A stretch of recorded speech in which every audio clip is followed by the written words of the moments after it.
Rescued Yorkies. When YTNR was planning its very first rescue ball in 1999, the first thing that came to mind was creating a special award for the Yorkie Rescue of the Year. It seemed logical to name the award after Bill Wynn's world-famous Yorkie rescue.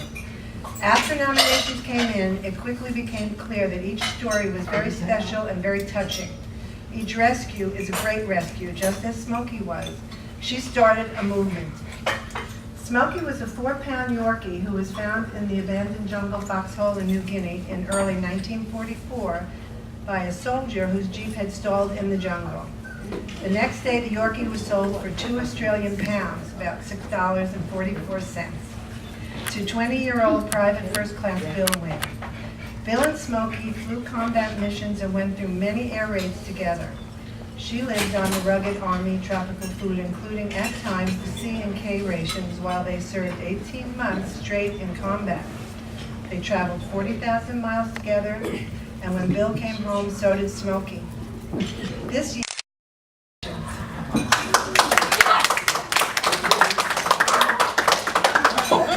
are senior citizens, many have health issues requiring ongoing care. Some were strays, and some came from families that could not or would not take care of them any longer. Here are the nominees. We have Queenie. Queenie was a little girl that was rescued from the East LA shelter with horrible mange. She would have been put to sleep if YTNR had not stepped in to save her. She now lives a life of luxury with her forever mom, and even accompanies her mom to the same beauty salon that the Kardashians use. And she rides in a Jaguar as well. I want to be adopted. I want to be adopted by them.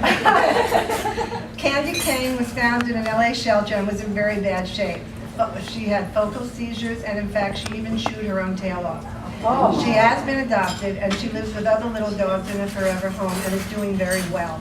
She still has the seizures, but they're under control. Max was surrendered to YTNR due to issues that were the result of his living condition. He has been adopted by Paula, and is now a very happy little guy. Fawn was found as a stray in LA and was thought to be the result of overbreeding, as she was ill with infection. Fawn is now in her happy forever home and living on the beautiful East Coast. In fact, Fawn is with us tonight, right over there.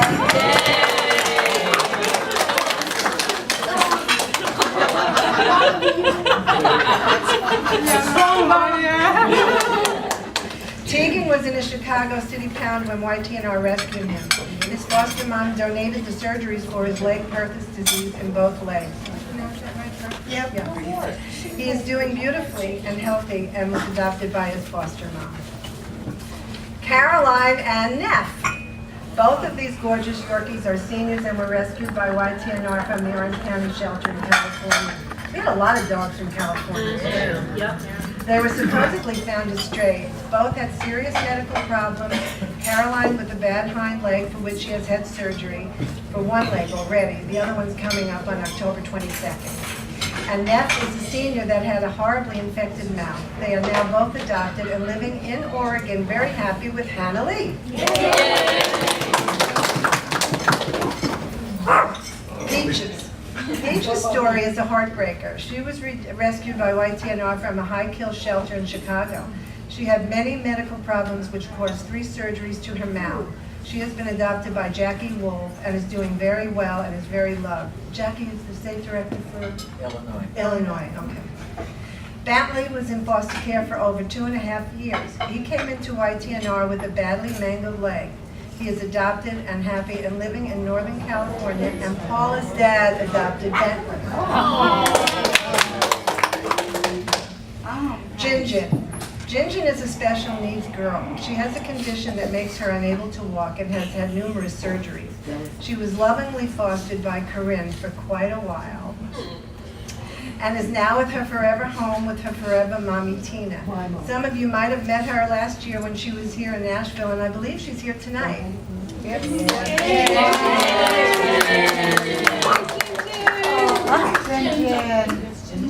Lily was surrendered to YTNR at 8 months old due to severe breathing problems. She is now with lots of loving care doing well in her forever home. Aiden Wade, I think you know who that is, right? Aiden Wade? You Aiden. had Oh, Aiden. You had Aiden? yes. Yeah. Aiden Wade was an owner surrender at 5 months old, and he doesn't know why he was surrendered. Thank you to Corinne, his foster mommy, for finding his forever home he shares with 2 Beagle brothers. Claire was surrendered and found her forever home thanks to Corinne and Mary Elizabeth. Jimmy was attacked by a large dog at 17 months old and needed extensive surgery. Mary Elizabeth asked me to foster him when he was discharged from the hospital, which I did. And I failed fostering 101 and I adopted him. Sonny Sneed, this little guy was surrendered to YTNR at 9.5 years old due to defiant issues, so he said. However, it was found that he had a very painful mouth due to neglect and he was in a very poor condition. He was adopted by his foster mom who just fell in love, so she also failed fostering 101. And finally, Vito. Vito was found as a stray in Oxnard, California with a broken jaw in half and a huge abscess on the top of his head. The shelter notified YTNR and of course we took him under our wing. After 2 surgeries, he is now a perfect little boy in a loving home. So, it's in Smoky's honor that we now honor our YTNR rescues. You ready? Yes. Yes. Okay, can I have the envelope? Okay, can I have the envelope?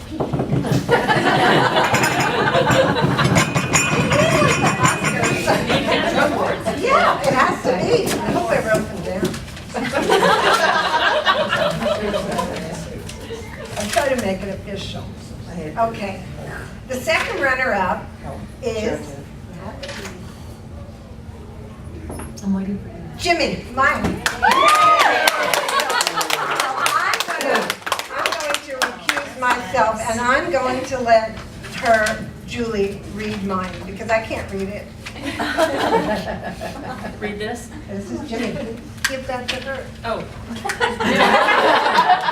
On behalf of Jimmy, we thank you. Okay, so here's Jimmy's story as told by Jimmy. Mom asked me if I could try to remember back and tell my story. I'll try real hard, but sometimes it's kind of fuzzy. I was born on December 5th, 2011, and was adopted into a large family with many children. July 11th, 2013 was a really warm day, and I thought someone would want to go outside and play with me. But even though there were 7 kids in that family, no one was paying any attention to me, so I decided to go explore all by myself. I saw a hole in the fence, and on the other side, hey, someone big and yellow that might want to play. Well, I don't remember much after that.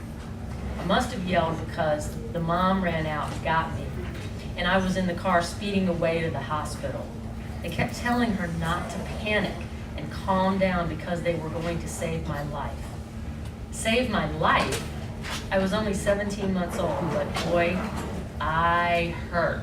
I kept hearing her say, no, no, we can't afford that, oh no. I can't bear to look. Yes, yes, I'll sign him over. Then it felt like I was going to sleep. I wanted to because there was so much pain. Ouch. What happened then, Mom? Mommy Patty said Dr. Diana Jones worked so hard for 3 hours to put me back together. I had bite marks all over me. My skin was ripped and my spleen and liver were punctured. Wow. No wonder I slept for 6 days. I couldn't eat or drink. I had a high temperature for 2 days. Thank you, doctors, for the medicine that made my pain go away. It made me sleep enough I didn't care. Finally, I was given a little bit of baby food and water and a needle thing. Once again, I didn't care. I don't understand. Nobody I ever knew came back to see me. What? Oh, Mom said that the doctor called a rescue and then they rescued me. It's called a YTNR. 2 of the YTNRs came for me when I felt better and took me on a long drive to from San Diego to Huntington Beach. Hey, they took me to Mom's house. She was supposed to make me better and then give me to someone else. Guess what? She said it took her 2 minutes to know that she couldn't let anyone else have me. Boy, am I glad. I know I'm safe in my home with Mom Patty and my dad Richard. I only have to put up with my bratty little sister. I think you know her as Eleanor. Well, you know how girls are. Just because she was here first, she thinks she owns the place and is so bossy. I can have fun teasing her, and I know she loves me anyway. I know my mom saved my life with all the care I needed those first weeks, but she told me that YTNR saved my life by telling Dr. Jones, yes, we will take him into rescue.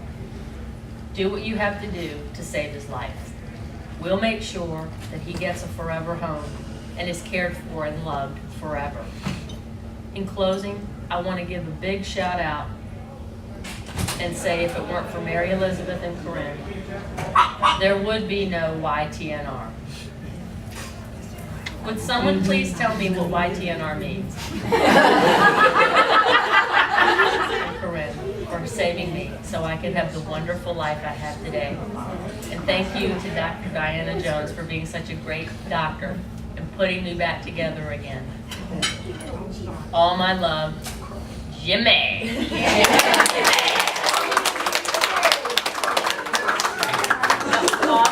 That was so good. That was really good. Yeah. Now you see why I couldn't read it. Yeah, I do. Yep, that's a good one. Okay, let's go. The second runner-up is Sunny Sneed.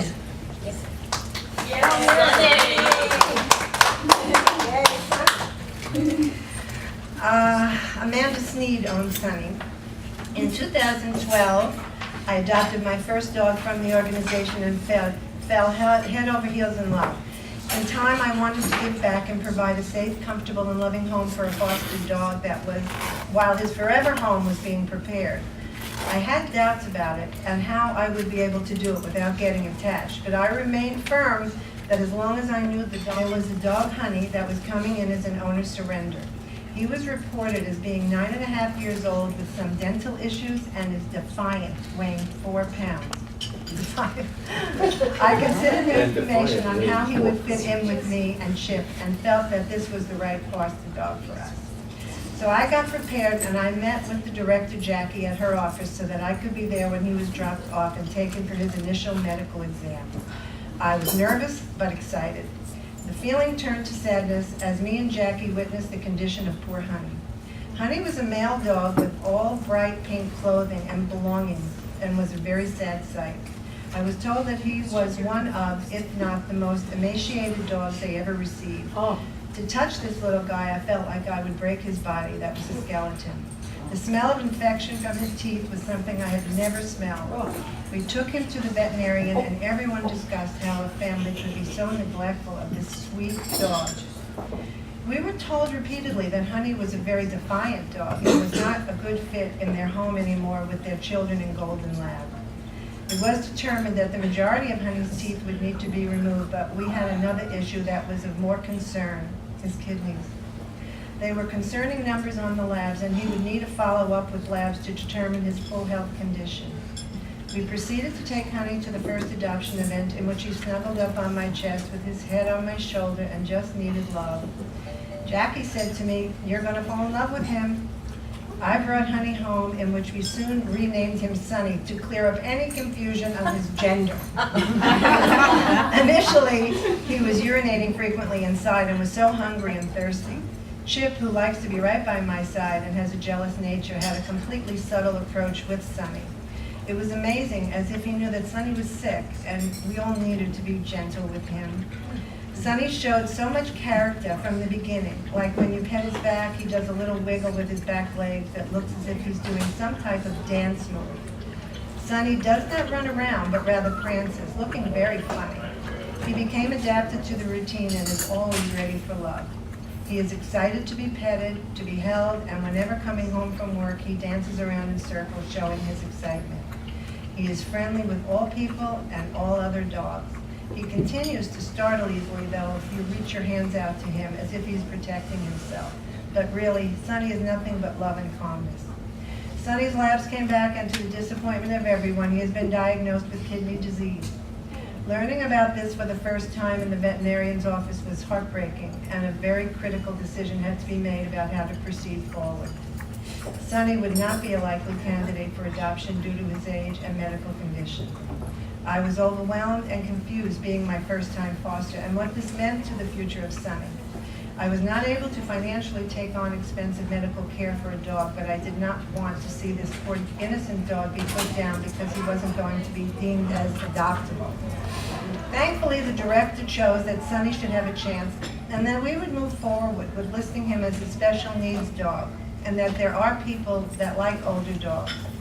Sonny had follow-up labs, and at this point, things are stable, and the veterinarian feels that Sonny is able to live a good 3 to 4 years. He is prescribed a special diet, canned food. He is slowing filling in and eats very well. The majority of his teeth have been removed. Sonny was displayed at a second adoption event, and this event is when something began to shift within myself. The emotion that came at the thought of him being adopted that very day was very sad. I contemplated with myself about his medical needs and what was in his best interest. Jackie was right. I fell in love with Sonny. His home is here with me and Chip. Although I wasn't prepared to take a special needs dog that is senior and has medical issues, and the thought of only having him around for a short period of time and saying goodbye is very saddening.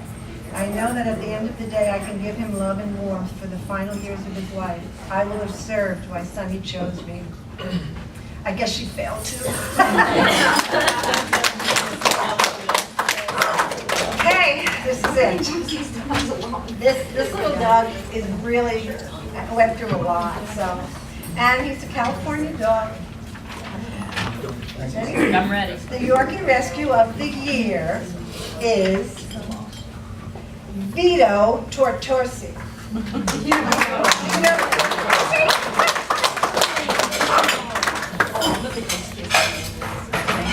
In November 2013, a 2-year-old male Yorkshire Terrier was found wandering the streets of Ventura, California, filthy, painfully injured, and frightened.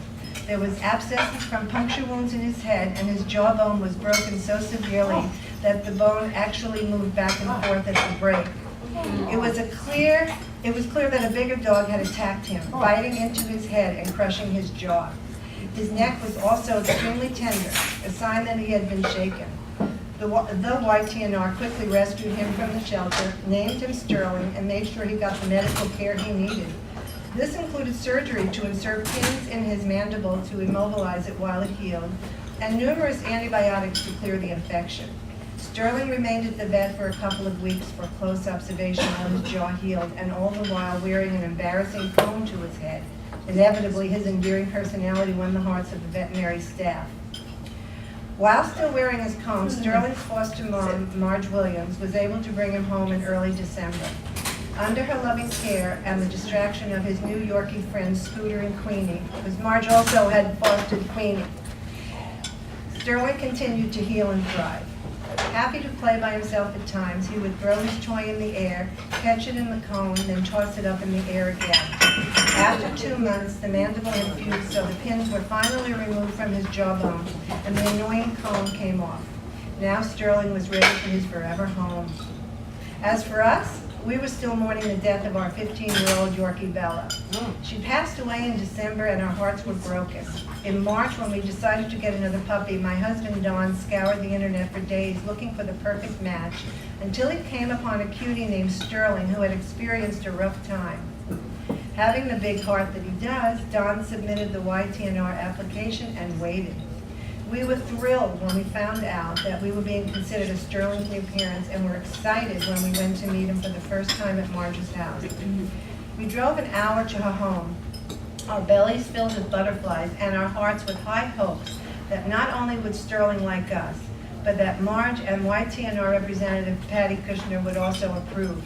When we finally met him, he was all ecstatic, wiggles, and curious sniffing. He jumped into our laps, gave us kisses, then ran a couple of laps before coming back for more. We were in love. As my husband said then, it was as if we were concerned he was ours. As my husband said then, as far as we were concerned, he was ours. When we said our goodbyes that day, Sterling stood in the window and watched us go. His ears perked up and his head tilted as if wondering, where were we going without him? Next came the home visit. On Sunday, April 6th, Marge and Patty came with Sterling to see how he'd react to our home and our 2 cats, Inga and Trixie. They inspected our yard for escape routes or dangerous pitfalls, but found none. Sterling loved our backyard. He darted about, rolled in the grass, and again jumped into our laps to give kisses. The cats were apprehensive, but merely backed off just a little and then hid where they could watch him curiously. There was hope. To our great relief and joy, these fine ladies decided we were a good match and would make a good home for Sterling. We then told him that his name would not be Sterling, but Vito, to go with his new Italian last name. And it really fits this dog, Vito. Yes. Vito immediately made himself the master of the house, letting the cats know who he was boss. He and Inga became friends within days, but fat cat Trixie stayed at a safe, observant distance for the next 2 months. Now she tolerates his rambunctious attempts at friendship and lazily swats at him as he circles her wildly, trying to entice her to play, maybe someday. Even though he was obviously attacked by a bigger dog, his head and jaw crushed, he's still got a mischievous boldness to him, and he isn't even afraid to go up to the biggest dogs wanting to play. Wow. Early on, we realized that Vito had been trained by someone, potty trained, housebroken. He knows when he's done something bad and lowers his head, looking very remorseful. It's difficult to chastise him when he's so darn cute. He's clever, willful, engaging, playful, loving, and smarter than we are. He has a very expressive little face that can melt your heart and a stubborn streak that can rival any human 2-year-old. One of his favorite things is to jump into a lap, relax on his back, and melt into a pair of hands for a nice neck massage. This little fellow has brought us much happiness. His exuberance is contagious, and his antics makes us laugh. He loves fetching squeaky toys, but is just as happy playing alone, tossing a piece of bark over the air over and over again. Vito is the sweetest, most loving little dog in the world, and we feel so blessed to have him in our family. His fun-loving spirit, his ability to trust so completely, and his zest for going forward in life without fear, despite what he has been through, are inspiring. Now little Vito is safe and loved unconditionally. Yeah.